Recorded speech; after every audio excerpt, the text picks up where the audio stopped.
Всеки отбор има своя лидер, човекът, който повежда с пример, подкрепя в трудни моменти и вдъхновява към победа. Днешният ви среща с капитана на момичешкия волейболен отбор, а именно Кристина от Трите клас. Здравей, Кристина. Би ли ни се представи? Здравейте, аз съм Кристина на 16 и уча в професионална гимназия по кожни изделия и текстил Иван Богданов. Супер. В екипа ни са подготвили няколко въпроса. Може да прочетеш.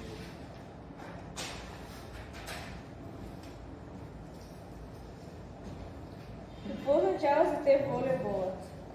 Волейболът не е само спорт, той е единство и нещо много повече от спорт наистина, особено за мен. И за мен е чест привилегия аз да бъда капитан на отбора. Всички се обичаме и се подкрепяме и точно така трябва да бъде. Наистина, спорт ще нещо вдъхновяващо и учи на дисциплина.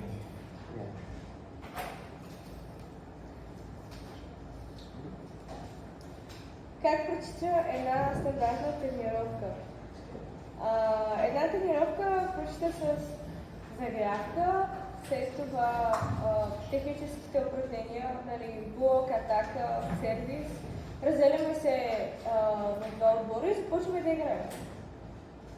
Изглежда интересно.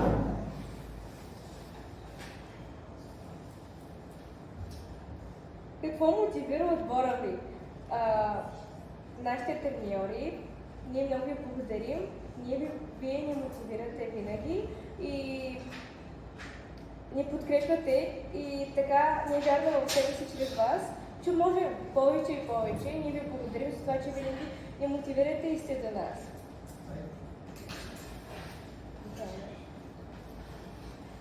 Какви са целите на отбора?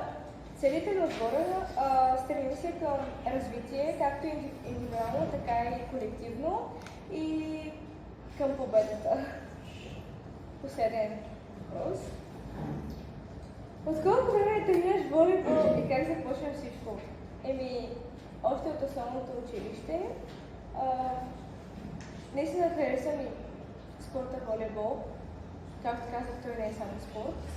И начинът, по който обединява хората, доверието, развитието ме впечатли.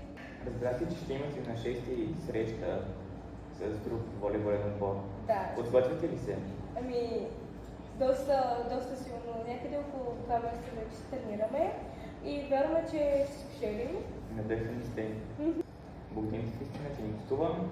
Пожелаваме победа и се върнете с радост в нашето училище. А вие останете с нас.